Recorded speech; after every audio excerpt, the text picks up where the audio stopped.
Welcome to the next episode of Hidden Gems. Here we have a repeat guest with Jack from the SKALE project and Stan, the other co-founder, the other project lead at SKALE. Gents, how are you guys doing today? Fantastic. Thank you, Ganesh. Actually, it's been nice talking to you. And as you know, that we released some really interesting things. And this is like the first podcast where we're going to talk about this thing. So we're really excited.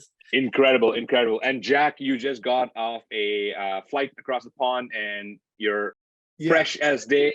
Yeah. I just landed in Lisbon, flew through London, got here about an hour ago. So I don't know which way is up or down or day or night, but I'm ready to talk about some technology. So let's do it. You guys have been working on SKALE chains and these app chains for a couple of years now. And you guys have the Levitation Protocol, which you're announcing. Can you tell us what the Levitation Protocol unlocks and what does this mean for the industry at large? The Levitation Protocol is essentially a gateway or a wrapper for any zero-knowledge proof provider to bring optionality to have zero-knowledge proofs run in a SKALE chain, ZK rollup specifically. So let's say you have a game that has two types of transactions. So let's say you've got super high-speed instant transactions where you're going to do 1 million transactions a day across all your players. You want to use SKALE consensus for that, okay? But then let's say that there's a huge transaction. There's NFTs being traded that are worth, $50,000, $100,000 each NFT. Well, you pay more and have higher latency and higher cost, and the developer can actually configure the type of transactions. And then when you actually use a zero-knowledge proof, the payment and a fee will also have to be paid back to that ZK provider. But all of that can live in one unified, easy mechanism where an end user just knows, oh, well, I'm using this and it costs more when I do that, and I do this, it doesn't cost anything. We also do it in a way that further increases the decentralization of SKALE and doesn't just, it lets more service providers bring value to the SKALE ecosystem. Centralization, to my knowledge today, basically the blocks are sent to a sequencer. The sequencer orders these blocks and then puts it on the blockchain. But these sequencers are all centralized. So in theory, if there's like money changing hands, you're basically become a money transmitting business because there's a centralized entity running this. So how does these pieces fit together with the Levitation Protocol? So you have the SKALE chains, you have the app chain technology that you guys have been polishing over the past couple of years, and then you have the circuits and you have the sequencer. Is the Levitation Protocol like a decentralized sequencer? Like what is happening there? Like how does it solve the centralization piece? One thing that I think it's an unknown about a lot of rollup technology is that it literally just is run on Google Cloud or AWS or some centralized server environment. And then it's ultimately settling back on the mainnet. And that's the strategy for decentralization. But there are many, many issues and risks of having, actually what I ask people is it a core value of Ethereum and blockchain in general to run everything in an enterprise software system and then just do one tiny step on chain? And the reality is no, it's not. And so many, many people are pushing to try to find a way that we can decentralize rollups.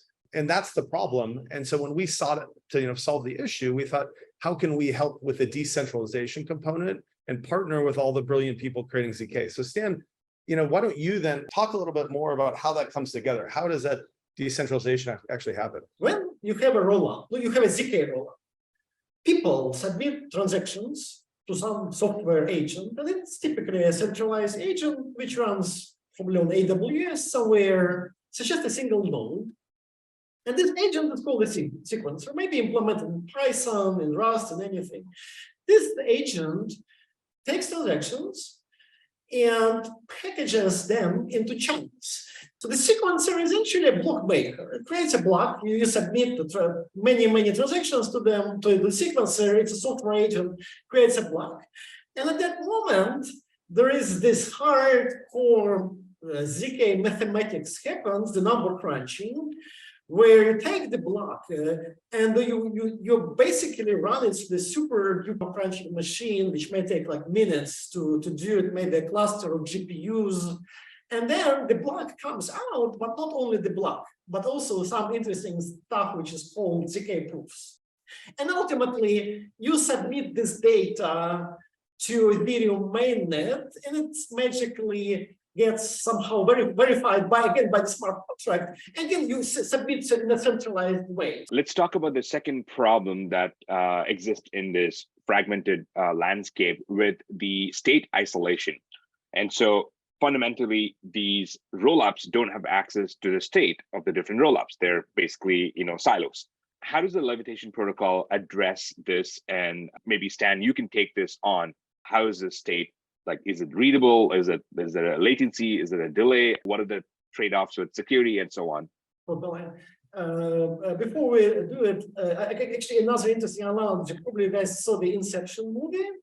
So Inception, you have these levels, right? Go from one level of dream to another level to dream. And I think one easy way to understand the levitation, it's kind of an inception, because we are inside Solidity. We are running block creation, so it's next level of things.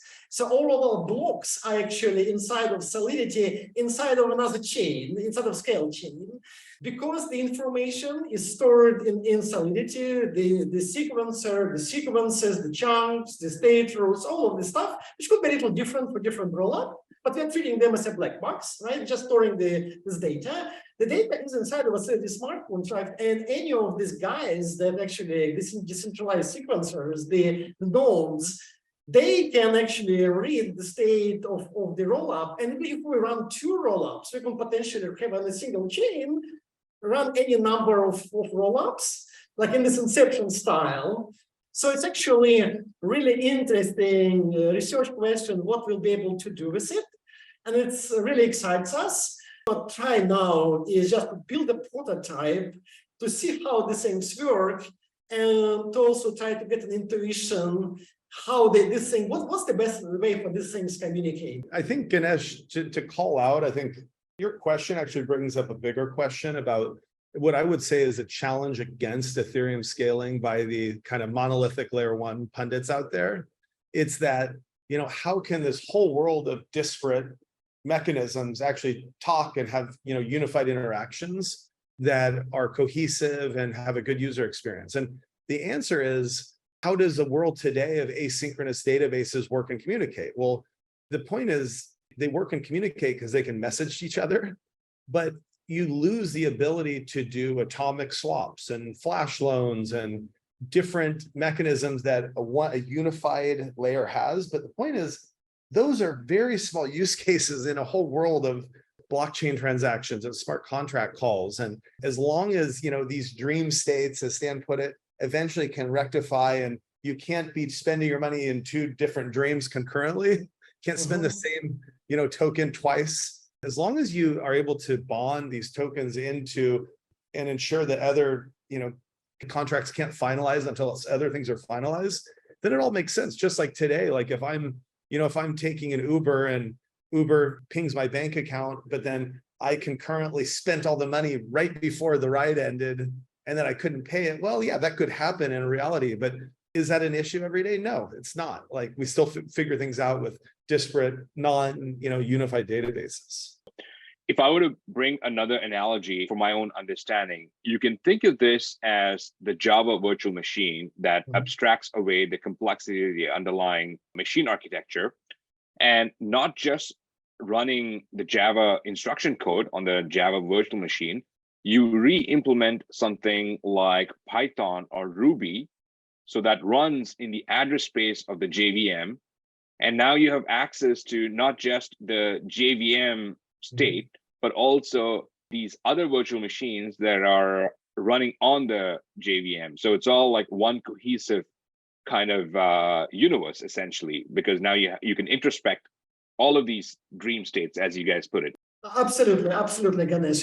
At SKALE, we don't have our own ZK VM, and we have absolutely no plans to have our own ZK VM in the future. So we actually can allow ourselves to be like super neutral, and as you said, see how we can create all of their information, and it becomes really interesting thing. So we're really excited about this project, and also hope other people can join us and help us with this. What's next for this protocol? Is it still in the build phase? Are there still like research questions that need to be answered? Or are you in the go-to-market stage where you're working with other partners? What stage, maybe Jack, you can take this on? One cool thing about this is that, and I think this is part of just the reality of the world we live in, and there's benefits of doing things this way, but we're really taking an open source build approach to this. So the ideation around this, so much of it was community oriented and contributions from different contributors in the SKALE open source community and dApp developer community. So number one, there's just a lot of minds at work. And then as the core team, we obviously have some brilliant people that are working on this. And so after many, many rounds of iteration, the proposals have been put out for the design space in the SKALE forum. And many people have already seen that in the SKALE ecosystem.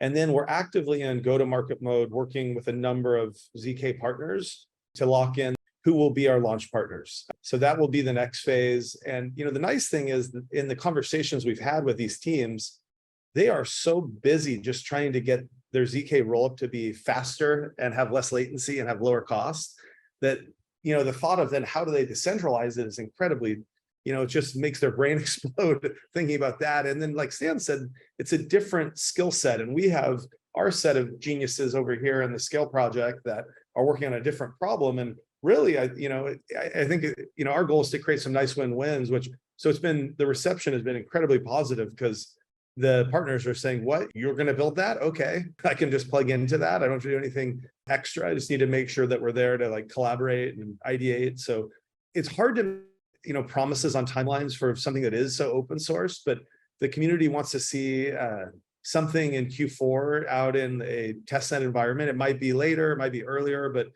we're really at the behest of a lot of people here. If it was just Stan and the team delivering, then we could have some tight sprint timelines, and we're really trying to be open source about this. Right, Stan? You want to add to that? Totally agree 100% of what Jack said. And we are SKALE is a decentralized project, so we need our community to vote on this. But in the meantime, the core engineering guys and some of our contributors are just playing with different ZK source code, essentially, are playing with the things.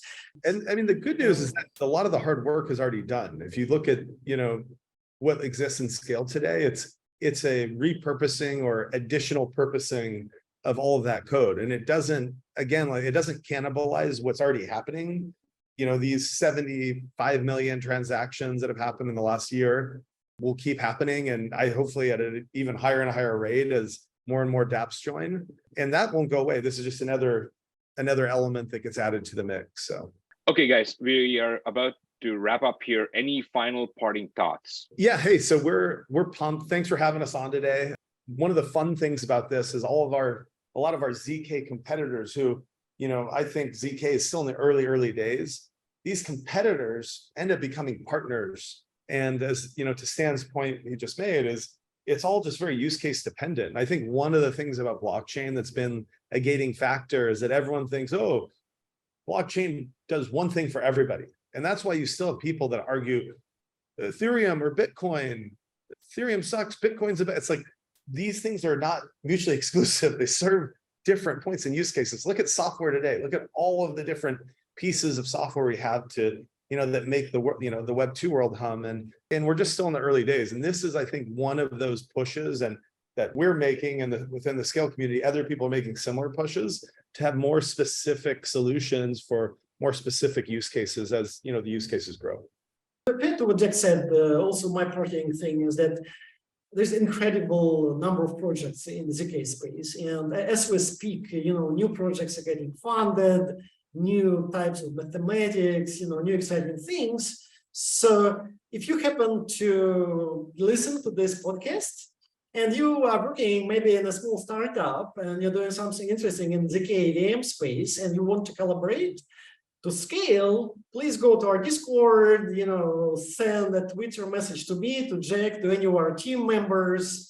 Let's collaborate, and we're happy to not only work with established projects, but maybe smaller early stage startups that are doing something cool in the ZK space. Back to the diversity of use cases, people have always asked me in the early days of Covalent, Why do you need an indexer? Why do you need a unified API? There's only one blockchain that wins all. But I say, no, look at the database world. There's literally a website called dbdb.io. It's a database of databases, and it has over 800 databases. People are diverse, use cases are diverse, and you need a graph database, you need a key value store database, you need a NoSQL database, you need a relational data store, you need a column store, you need a row store, you need all kinds of diverse use cases. So I think blockchains are very similar. There's a spectrum of solutions available to applications to build upon. Something like this is like super crucial.